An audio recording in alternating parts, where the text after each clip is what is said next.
Mesa, querida Vera, queridas colegas, sinto-me muito honrado de poder não fazer uma palestra, um papo sobre os desafios. Muito obrigado.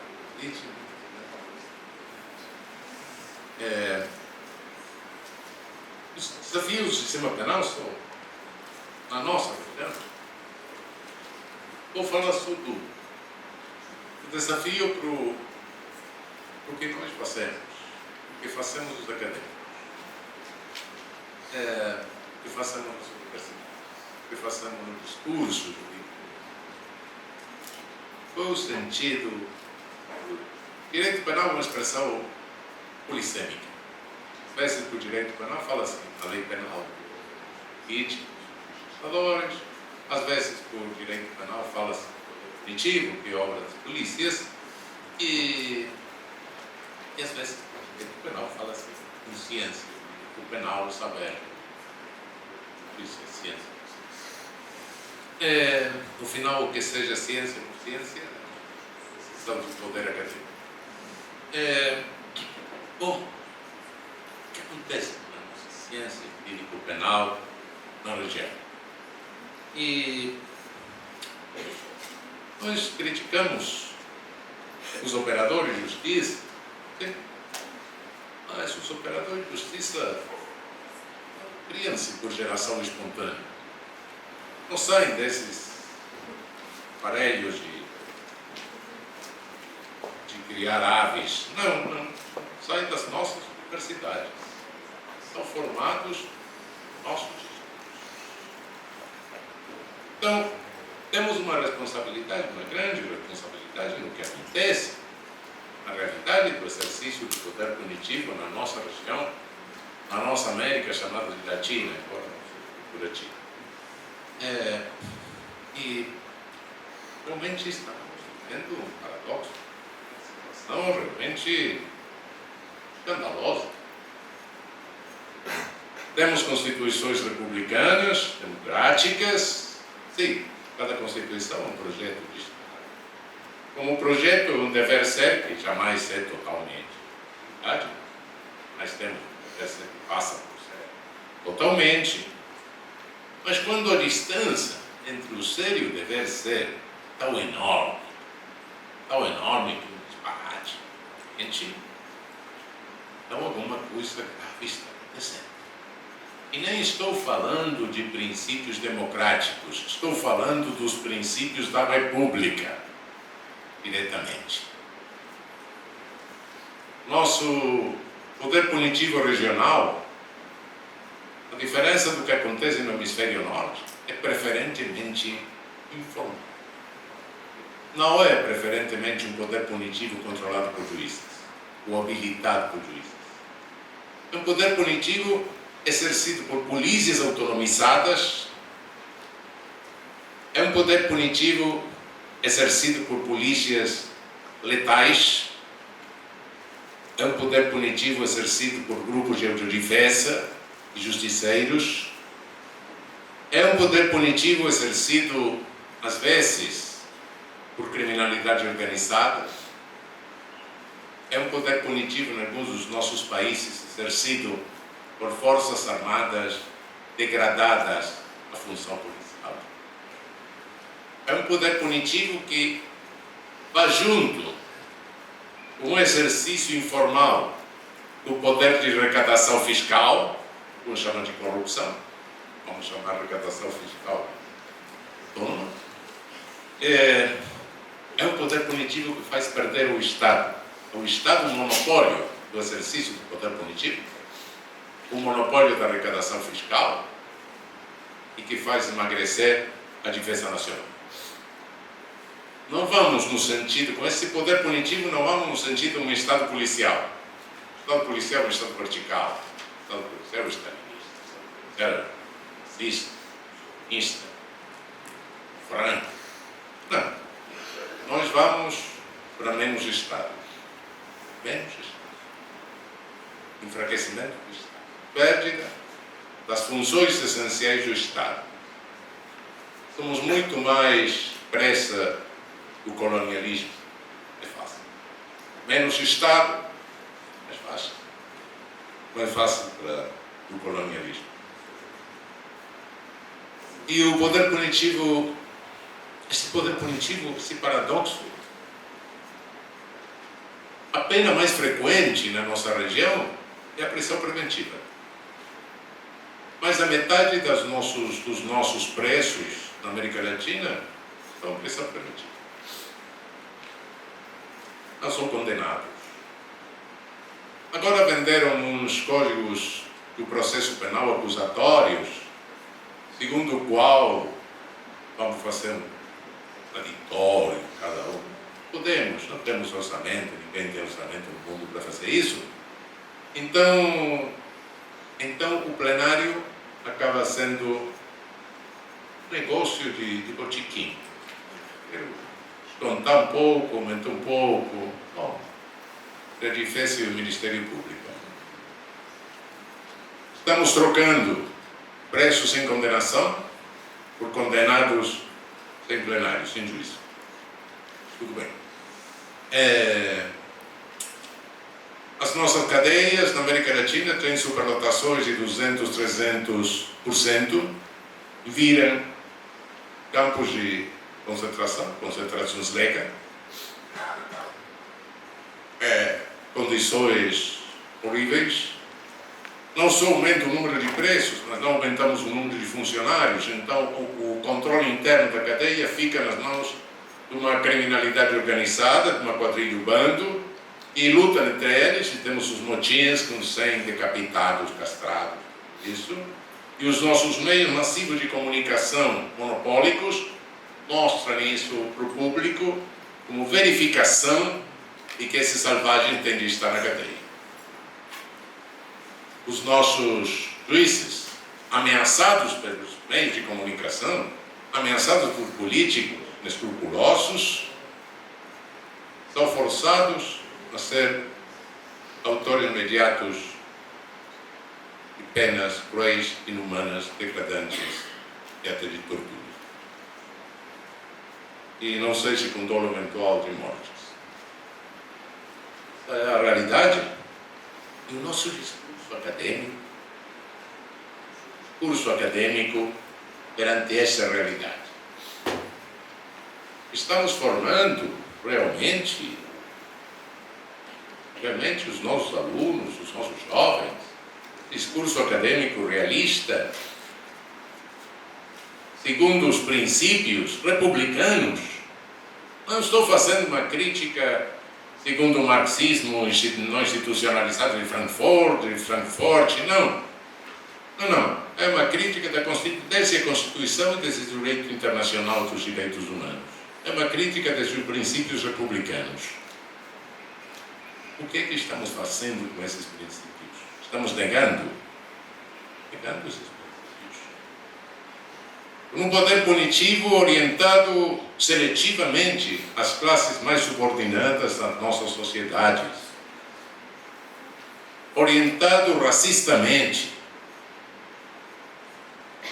porque vão vocês nas prisões aqui no Brasil e vai achar uma enorme riqueza de melanina, e vai na universidade e no judiciário uma grande pobreza de melanina. Isso repete-se em muitos outros países da nossa região. Não é o único. Essa é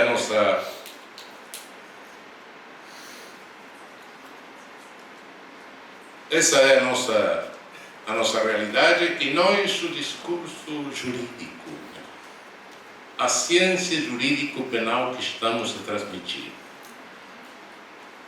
Desde o final do positivismo racista policial, esse que acabou na metade do século passado, mais ou menos, e acabou porque acabou o racismo, a Unesco e todos acabaram nem falar mais em raça. Então acabou esse positivismo lombrosiano, com as versões que teve mais ou menos nos países.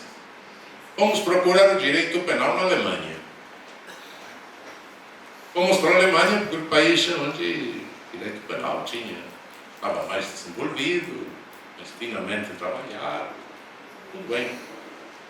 Não escolhemos mal. Sentido? Não. Não podíamos pegar direito penal inglês, americano, não era a nossa tradição. Direito comum. A França tinha um desenvolvimento da dogmática jurídico-penal muito baixo. A Itália estava olhando também para a Alemanha, e alguns que estavam saindo do fascismo era mais um direito penal positivista jurídico. Então, fomos bem, escolhimos bem. E fomos trazendo ao longo dos anos. Primeiro trouxemos, Binden não chegou do Tarja, chegou von Lise, chegou depois Metzger, trouxemos depois Welsel, e depois, agora, vem Roxy. E vamos trazendo modelinhos para o outro, como se fôssemos na Alemanha comprar diferentes modelos da Volkswagen. O último é melhor do anterior, né? Supera o anterior, é melhor, tem ar-condicionado, tem... Mas o que fizemos? O que estamos fazendo? Quando a gente vai na alfândega e tira o pacote com algum desses modelos, esvazia o modelo. No balcão da alfândega fica o sentido político dela. Não estamos trazendo modelos tecnicamente superiores. Estamos trazendo modelos que são para outro momento político da Alemanha. Olha vocês. A Alemanha no último século passou dramaticamente por momentos políticos muito diferentes. Terrível.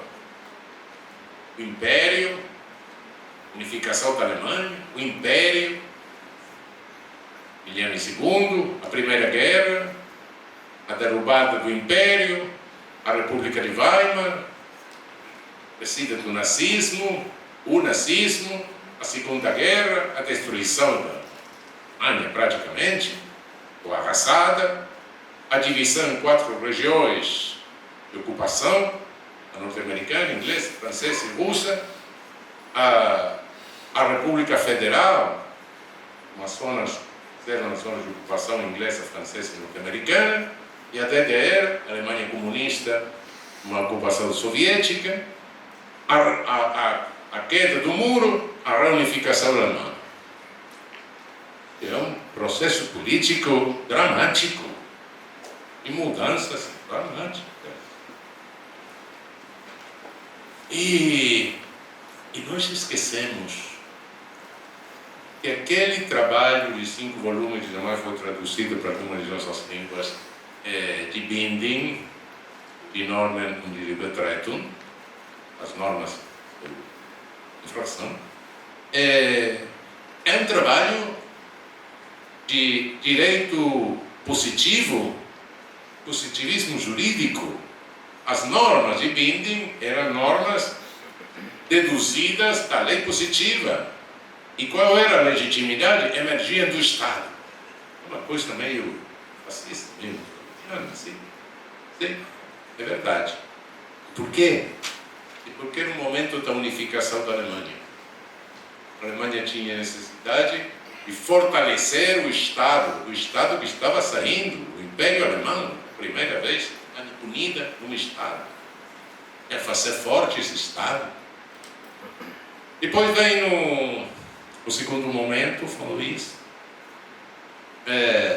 com Guilherme II. Guilherme II não quis fazer uma Alemanha policial. Avançava o socialismo, fizeram uma coisa em economia interessante, um keynesianismo antes de Keynes, intervenção econômica, mais ou menos, algumas leis de trabalho, alguma coisa de previdência social, Então, contrapus a corporação judiciária à corporação policial. Essa foi a coisa de von List. Por causa disso, von List falava que o direito penal era a carta magna do delinquente. Von List era também positivista teológico,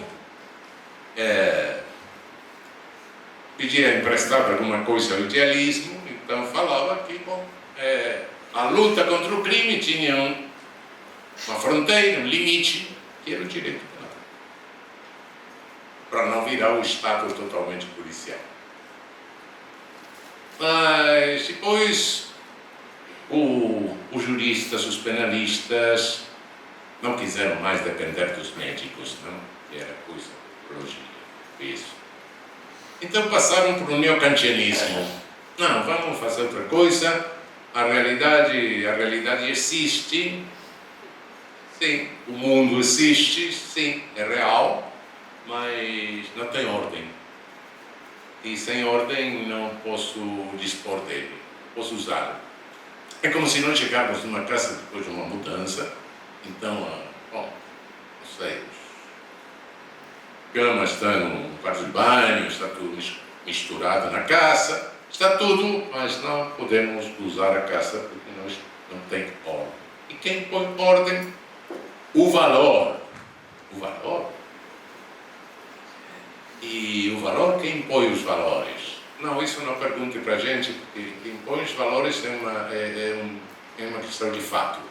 E eu faço direito, e o direito é uma ciência jurídica do espírito, não, isso é outra. Isso é a essência da natureza. Está tudo bem. Então os valores podem ser valores liberais, podem ser valores totalitários. Bom, pode.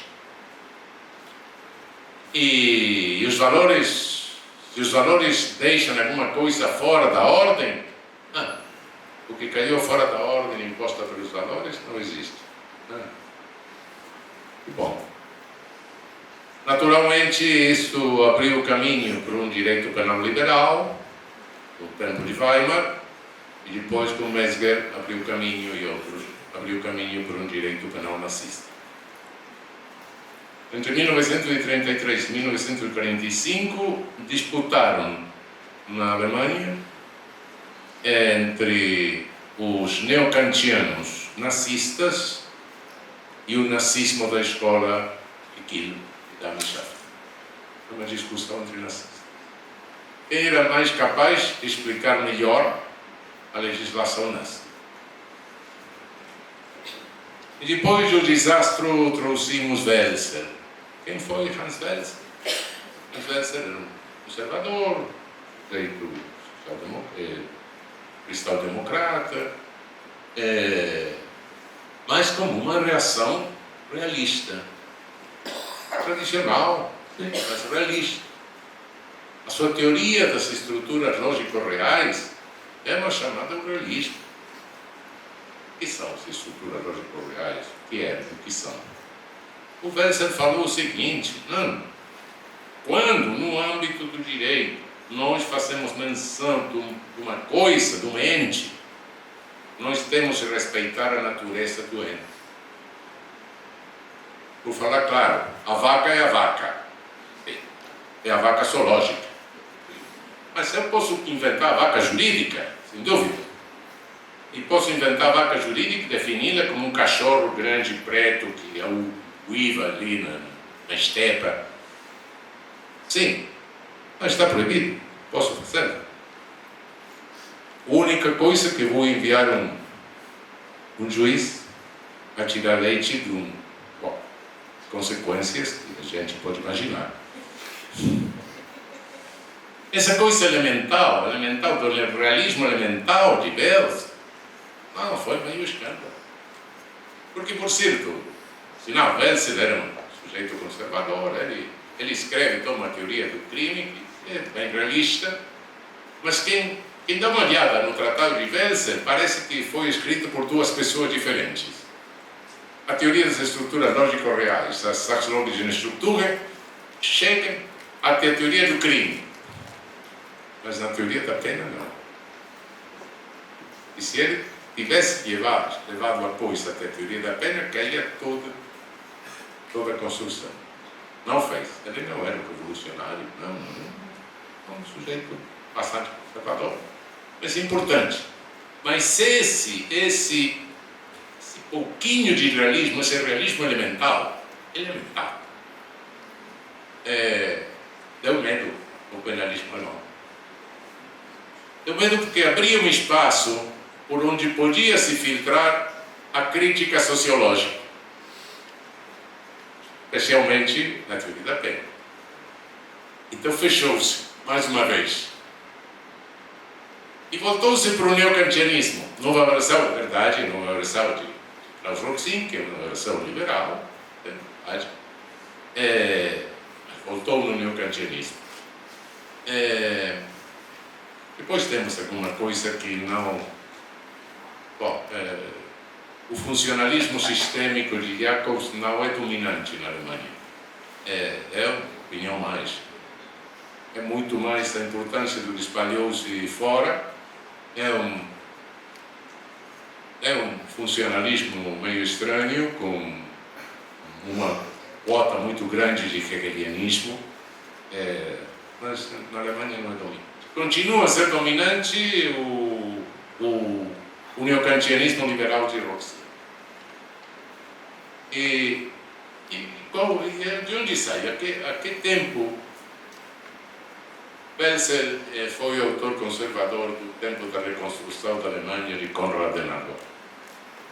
E já reconstruída a Alemanha, Roxin foi o penalista da Alemanha social-democrática. Isso. Como podemos ver, na Alemanha, cada uma das teorias que nós trouxemos responde a um momento político, social, econômico, real. Bom, ruim, não sei, coisa diferente. Mas sempre tem um momento político. Uma teoria que vira dominante no penalismo alemão está respondendo a uma realidade política, social e econômica da Alemanha. E o que falei antes, quando nós tiramos o pacote da teoria que estamos importando, esvaziamos isso. É como se importássemos um hospital, importamos um hospital do hemisfério norte, importamos também um aparelho para desfazer a neve. Bom, isso é o que estamos fazendo. Esse é o nosso direito penal, nosso direito penal acadêmico. Estamos fazendo um direito penal e nega a incorporação de qualquer dado da realidade.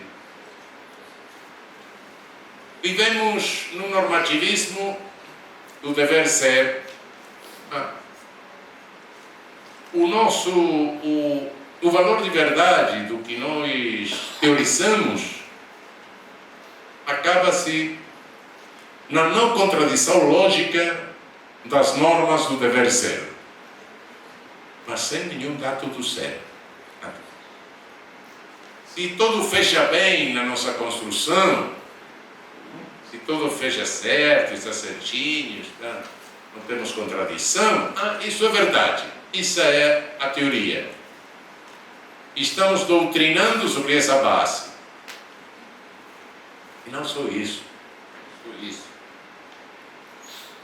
Todos esses efeitos, esse doutrinar sem dados da realidade, vira uma coisa delirante. Pode ser um delírio bem sistematizado, dúvida. Mas a nossa matéria tem uma característica que é própria, muito própria. Cada um dos juristas, civilistas, trabalhistas, todos eles sabem muito bem qual é o objeto da respectiva sanção. Reparação, restituição, bom, cada um sabe. No direito penal não sabemos. Temos uma classificação. Nós abrimos um livro manual de direito penal e fala em teorias da pena. Teorias da pena. Sim, absolutas, relativas, prevenção geral, prevenção especial, positiva, negativa.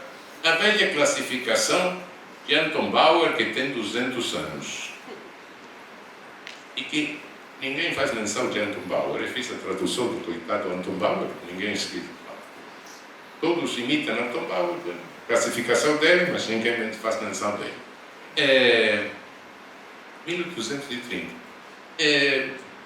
Então escolhemos alguma. O que eu gostaria que a pena fosse na realidade. Não que a pena é. Eu gostaria que fosse. A função que eu gostaria que a pena tivesse. Bom. Em base disso, faço todo um tratado de direito penal de 10 volumes, desenvolvendo o direito penal segundo eu acho que a pena teria a função que a pena teria de cumprir. E não percebo outra coisa. A nossa ciência tem um efeito prático. Para que serve? Serve para orientar a jurisprudência, orientar os juízes. Cada sentença é um ato de poder, é um ato político, um ato de governo. Estou tentando impor atos de governo sem dados da realidade e só imaginando como eu gostaria que a pena fosse. Mas não percebo. Cada uma das teorias da pena implica uma teoria do Estado. Eu posso gostar da retribuição kantiana, tudo bem, mas a retribuição kantiana é razoável no marco do Estado ético kantiano. Eu posso gostar da retribuição hegeliana, mas ela é racional no marco do Estado racional hegeliano. Eu posso gostar da minha segurança, mas isso seria bom num Estado terapêutico.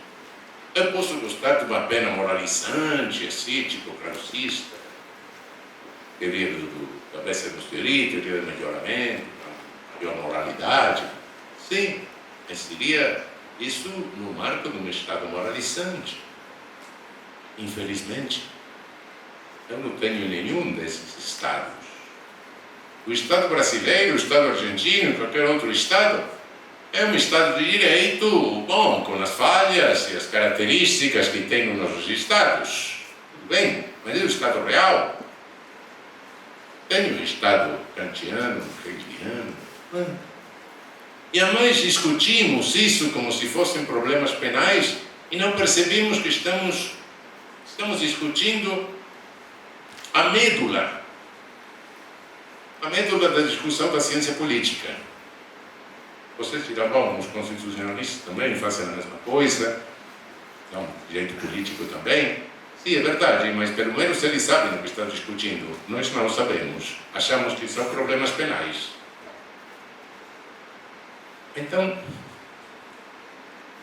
esses penalistas que fazem isso, que é a maioria, estão alucinando estados que não existem. Sim, estão alucinando estados que não existem. É o direito penal alucinado. E, bom, do outro canto extremo, temos a crítica social, que observa coisas da realidade, e alguns que ficam tão depressos com o que acontece na realidade, que ficam, não vamos poder resolver isto nunca, jamais, temos de aguardar a revolução total, mudança total, depois da mudança que vamos jogar tudo pela janela, a janela também, depois vamos ter o Estado ideal, igualitário. Querido, eu não gosto, nem acho que nenhum tóxico seja bom. Mas acho que uns exageram na dose de ácido lisérgico e outros estão exagerando a dose de maconha. Não é bom para fazer direito penal, para teorizar o direito penal. E para mais acontece outra coisa que é muitas vezes, a nossa falta de madurez. Somos imaduros.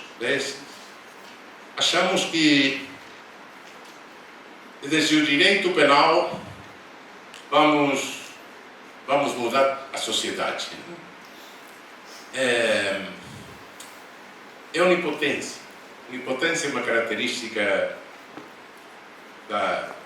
dos meninos e dos adolescentes, não dos adultos. Um adulto, mais ou menos, tem adultos que ficam maduros toda a vida, não? Caem verdes, mas um adulto não é onipotente, tem contenção. Mas nós, às vezes, temos coisas onipotentes e achamos que vamos mudar toda a sociedade, partindo do direito. E não. Toda a sociedade é dinâmica, mas a dinâmica é obra dos povos. Não é? Então, temos de replantear na nossa região qual é a função. Qual é a função e tem de ter a doutrina no treinamento dos operadores do sistema. É justificar pena. O poder punitivo não é que não tem função nenhuma, tem tantas funções que é absolutamente impossível conhecer as funções do poder punitivo. O poder punitivo pode fazer subir os preços dos imóveis de um bairro, pode favorecer um modelo de carro. O poder punitivo tem coisas, ainda o poder punitivo formal mesmo. Um crime de esqueci na declaração por um imóvel, não esqueci isso, desculpe, tá bom, agora vai pagar, você é um bom cidadão. Função de caixa tem. É esse mesmo poder punitivo, a mesma função, perante um sujeito que bateu na cabeça do vizinho e matou o vizinho? Não, acho que não. Mesmo poder punitivo formal. E por quê? Porque o direito penal, na parte especial, contém conflitos, mas conflitos cuja natureza é totalmente diferente.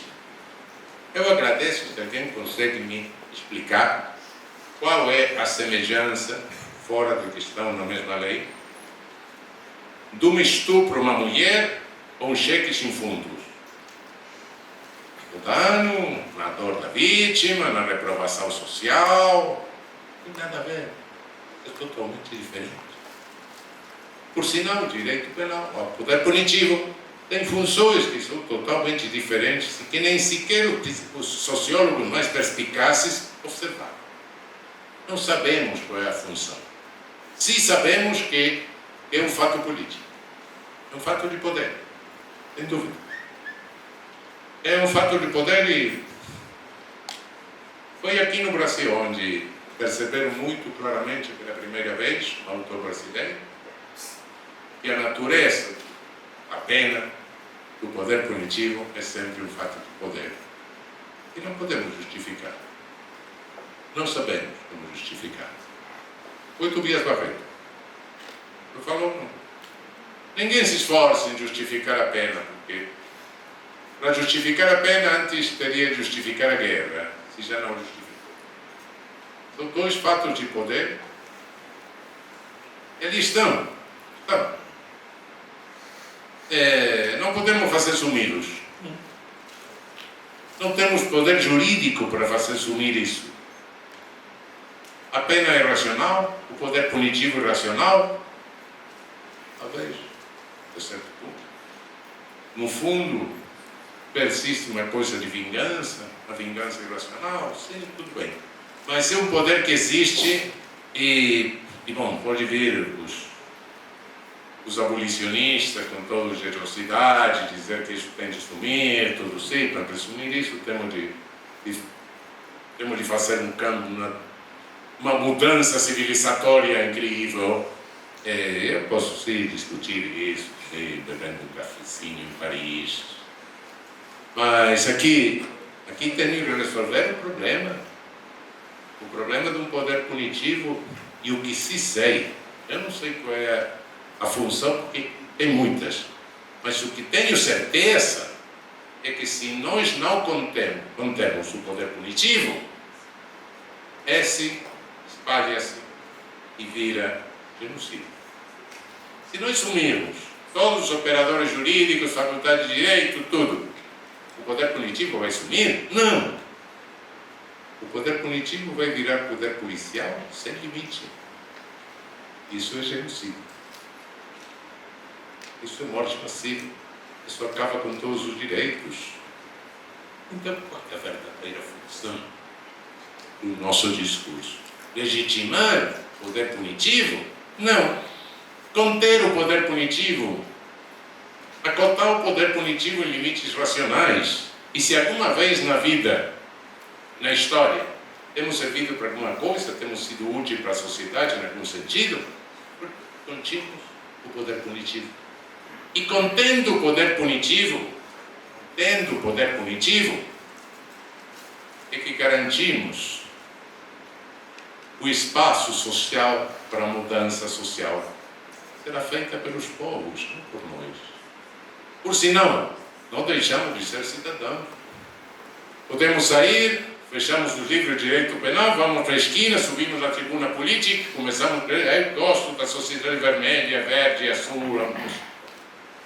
Sim, mas isso como cidadãos. Como penalistas, a nossa função sempre que foi útil na história, foi pela contenção do exercício do poder punitivo. Essa é a verdadeira função. O liberalismo penal foi positivo nesse sentido, mas errou o caminho, porque achava que tinha de legitimar uma parte do poder punitivo para deslegitimar a outra.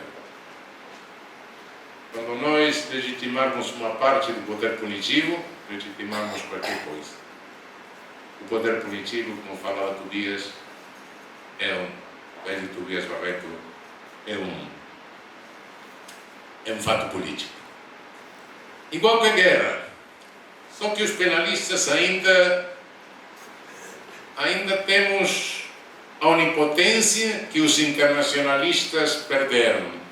Os internacionalistas acabaram num dia de falar nisso de eu vou falar o direito à guerra. Escreviam livros, direito à guerra. E a guerra fazia-nos que tinham poder fazer a guerra, não por escrever os livros, não por ler os livros dos internacionalistas. Até que um bom dia, o direito internacional falou, bom, momentinho, eu o que vou fazer é conter a guerra, conter as coisas mais cruéis da guerra, tudo isso.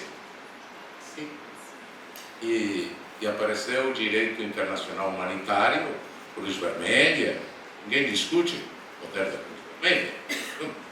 Cruz Vermelha faz o que tem poder para fazer. Não pode fazer sumir a guerra, tem poder para isso. Mas para conter alguma coisa, não sejam assassinados reféns, essa coisa, tudo bem. Prisioneiros, sim, está bem. É o poder de contenção. Eu não sei se Clausewitz ou Foucault estava certo. Não sei se a guerra é a continuação da política por outro meio ou a política é a continuação da guerra por outro meio, não sei. Mas os dois fenômenos são fenômenos de poder. São fenômenos de poder que temos de conter. E a nossa função, então, é a função da Cruz Vermelha do momento da política. Só que para isso temos de conter a nossa onipotência e refazer a nossa doutrina penal, refazê-la com os dados da realidade do exercício do nosso poder punitivo. Se nós temos um predomínio do poder punitivo informal, que falei no começo, é porque o poder punitivo formal não tem poder, não tem vontade de conter esse poder punitivo informal que é delinquencial, que é criminoso. são complementares. Não são. Não estão separados. Se existe poder punitivo informal, é porque o poder punitivo informal é impotente. É vontade de conter. E, em base disso, eu acho que temos de imitar os alemães, não copiá-los, imitá-los. E fazer as nossas próprias construções dogmáticas de direito penal em base dos dados da realidade das nossas sociedades estratificadas, com todas essas características que falava Matias Bailon no momento, sabendo que estamos numa colocação geopolítica subordinada no mundo, que estamos sofrendo um tardo colonialismo financeiro, tudo isso que é verdade. Em sociedades nas quais a política assume a característica schmittiana de amigo-inimigo. Carl Schmitt foi um sujeito inteligente, muito perigoso, extremamente perigoso. Foi o nazista mais inteligente da teoria política e, portanto, o mais perigoso. E para ele o conceito da política era a arte de escolher o inimigo ao qual aniquilar, destruir, matar. Não aquela confrontação política que não existe todo. Não. Escolher o inimigo para matá-lo. E a nossa política na região está pegando essa variável, esse conceito da política. Sempre tivemos inimigos, sim. A seletividade do nosso sistema penal é uma seletividade de inimizade. Inimizade com estereótipos das nossas classes perigosas. E agora também são inimizades de perseguição política, através de lawfare. Ou seja, o nosso aparelho jurídico está realmente perdendo os princípios republicanos, como falei no começo, mas de um modo escandaloso. Nós não podemos ficar com uma ciência penal deste jeito, essa ciência penal que temos, essa ciência penal que através do normativismo, no kantianismo, como for, exclui os dados da realidade social, da realidade perante a qual estamos. Corremos o risco com isso, o risco de que amanhã a nossa ciência jurídico-penal vai ser estigmatizada, como foi no seu momento a ciência jurídico-penal dos práticos, aquela ciência penal que Francesco Carrara estigmatizou chamando de esquifosa ciência, ciência asquerosa, ciência repugnante. Corremos esse risco, estamos perante esse risco. Eu acho que academicamente temos de reagir, temos de construir uma dogmática jurídico-penal aberta ao realismo das nossas sociedades e tendo como alvo das nossas construções, dos nossos sistemas penais, o alvo ser a contenção do exercício, contenção racional do exercício do poder político. Vamos dar uma olhada sobre as nossas populações penais, nossas populações penitenciárias. Temos um 15%, mais ou menos, de sujeitos que, são homicidas, estupradores, violentos, agressão à vida, tudo isso. 15, 20%. Mas 80% desses que não são condenados são jovens, procedentes de bairros precários, chamem-se favelas, villamistérias, pueblos jóvenes, boios, quase sem instrução, alguns analfabetos, sem preparação para trabalho especializado e condenados, na grande maioria, por crimes contra a propriedade. Crimes, às vezes, sem violência também.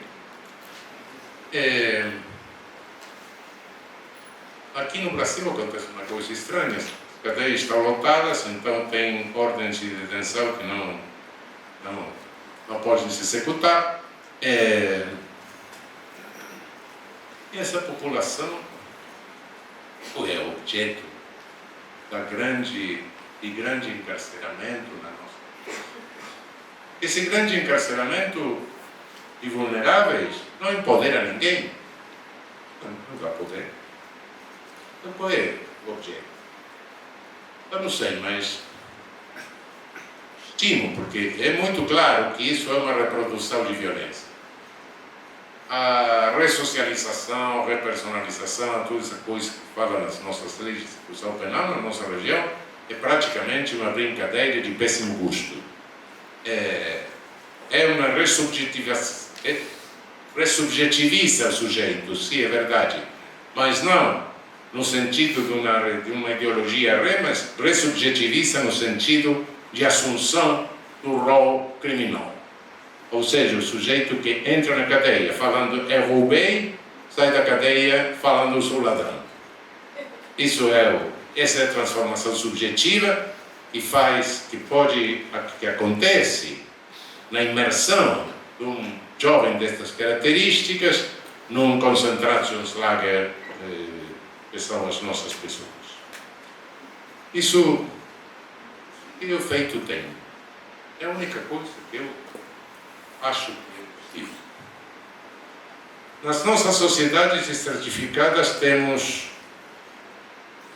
grandes populações marginadas em bairros precários. Populações que um dia vão regir, de alguma maneira, vão resistir. Sim. E qual é o efeito deste treinamento para roubar? Essa garotada sai e volta no bairro precário. E rouba. Porque foi treinada para roubar. E a quem rouba? Os vizinhos. E por quê?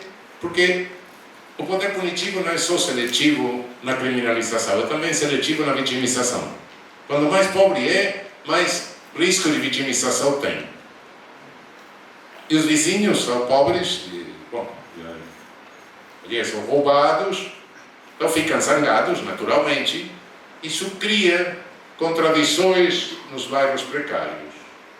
Contradições e lutas nos bairros precários. E alto índice de mortalidade violenta. Enquanto as pessoas estão discutindo, estão se brigando, estão se matando, não estão dialogando. Sem diálogo, não pode pegar consciência da situação do setor. Sem diálogo, não pode assumir uma conduta política razoável segundo os interesses setoriais. Ou seja, sem diálogo, não pode resistir. Esse é o problema. Eu acho que essa é a função que tem neste momento o grande encarceramento na nossa região. Não acho outra, porque é evidente demais esse grande encarceramento, um treinamento de multiplicação de crime. É evidente demais. E se ninguém detém esse fenômeno, é porque esse fenômeno tem uma funcionalidade. E não acho outra funcionalidade que é funcional à dificuldade para criar resistência nas nossas populações marginais dos bairros precários. Se nós não regimos desde a academia, desde o acadêmico, desde o mundo acadêmico, desde o mundo universitário, vamos continuar reproduzindo a nossa esquifosa agência e vamos estar condenados amanhã a uma terrível vergonha na história do futuro. Muito obrigado.